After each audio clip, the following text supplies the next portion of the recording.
ipapasok na natin yung ating money tips with Kuya Nick.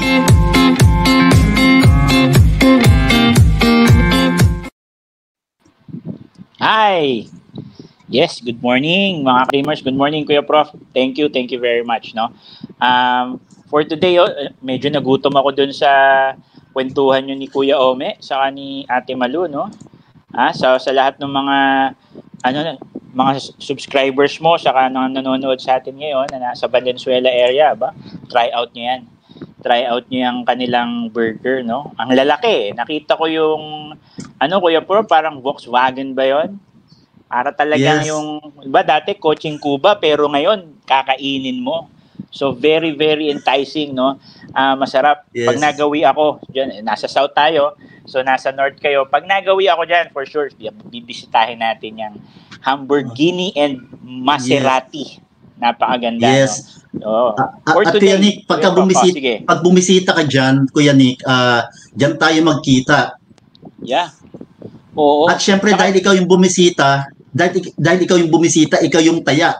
Yan. Oo. Pero kaya huwag ka mag-alala, bibigyan tayo ng discount. Kaya nga, bibigyan tayo ng discount siguro ni Kuya Ome. Oo, sobra nga pagpo-promote ko habang nag-fill in ako, nagkaroon tayo ng technical difficulties. So baka naman, kahit yung car wash na lang ang libre. Libre ko si Kuya Prof sa no? So anyway, napakaganda ng morning natin ngayon, Kuya Prof. Alam mo ba, napuyat ako. Yes. Kasi 11:11 ngayon, napapansin mo ba? Oo nga. 11:11, napuyat ako sa Kaka-Shopee, saka sa Lazada. Pero nag-scroll lang naman ako. Konti lang yung binili namin. Yung mga essentials. At ano yung tip? Yes. Ano yung tip mo ngayon? May kinalaban ba ron? Pasok natin yung tips natin.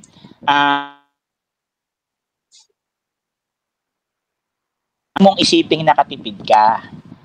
Gumastos ka. So, yun, Kuya Prof, no? Usually, ang mentality ng Pinoy, kasi nawala na ngayon yung mga sales sa malls, no? Every 15th and 30th, nakaabang na yung mall sa mga sahod natin. Lalo ngayong magpapasko, 1 month to go, more than 1 month to go, di ba?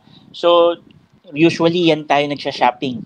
Ngayon, lockdown tayo. Mm-hmm. So, nakakita ng way ang mga online platforms and online sellers na 11-11, 12-12, no? So, every month pala, may ganyan di ba? Simula ng 1-1, 2-2, 3-3 hanggang 12-12.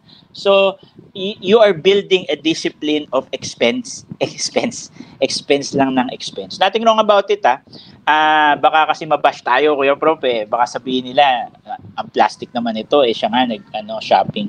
So ako, yung discipline shopping lang, yung mga kailangan lang, mga essentials lang. Ako kasi, pillowcases lang naman yan. Tapos, sa bahay para sa Pasko and all, no? So, para maayos yung house namin, no? Kasi kalilipat lang namin last year. Inuunti-unti namin. Actually, hindi isang buhos. So, ang tip ko dyan, walang masama na gumastos. Okay lang yan, but very controlled. Ibig sabihin, mag-set lang po kayo ng budget for this 11-11, 12, 1-1. Pero, on the other side, kung nagsisave po tayo for that expense, kasi ang thinking ng Pinoy, discounted nakatipid. Hindi naman po tayo nakatipid talaga. Actually, gumastos tayo. We part ways with our money. Pero baka may discipline din tayong pwedeng makuha dito.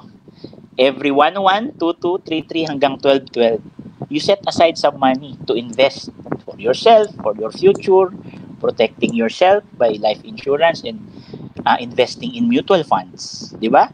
Kasi, di ba, napapansin ko, marami akong mga kausap. Araw-araw, siguro, mga 4-5 sa Zoom meetings.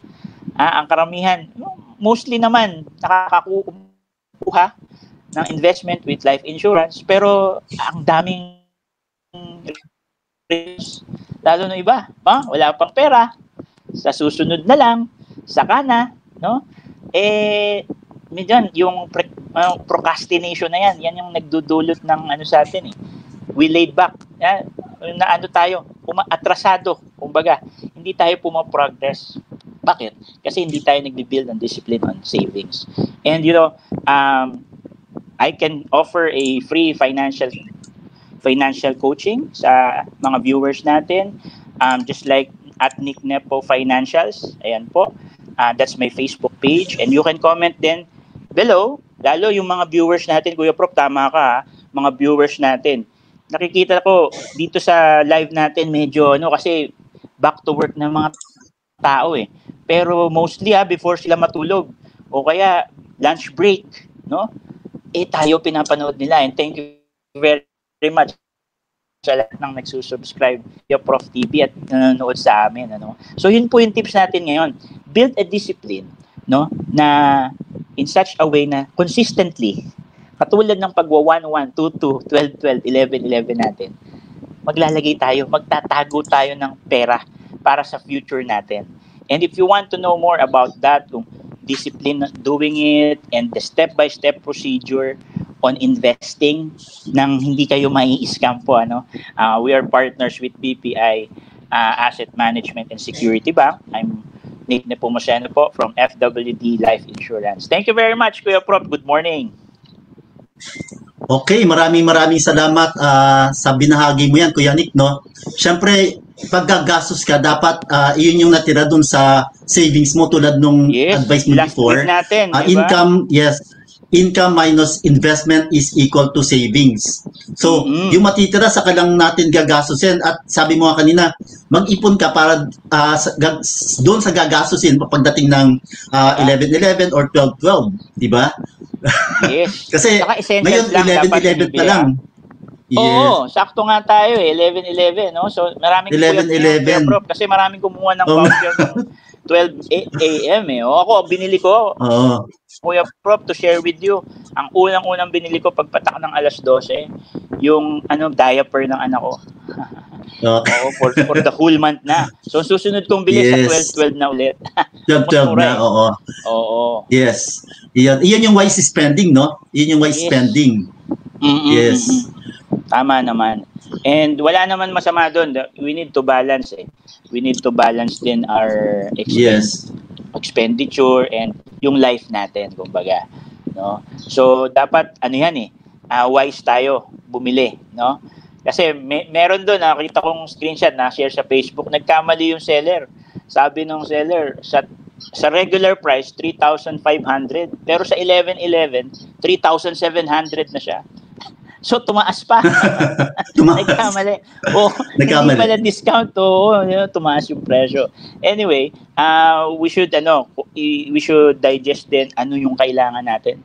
Ano yung kailangan natin for our family also. And for konting enjoyment, no? Ituturo ko next week siguro yung management of money in terms of percentage doing it. Yun yung pwede natin next week. Oo. Yes. Maganda yan, Kuya Nick. Next week, aabangan namin kung paano mo naman i-enjoy yung kinita mo. Siyempre, hindi puro trabaho. So, saka aabangan natin yan. Kasi baka kala nila dito, puro investment lang tayo. How we will enjoy it. No? Yes. With discipline. Yes. Yes. Okay, maraming salamat, Kuya Nick. No? Yan po ang Money Tips with Kuya Nick. Maraming salamat sa iyo, Kuya Nick, sa iyong Money Tips. So, yan po mga kaibigan, natuto na naman po tayo mula kay Kuya Nick. Kuya Prof, si Kuya Prof, si Kuya Prof, si Kuya Prof.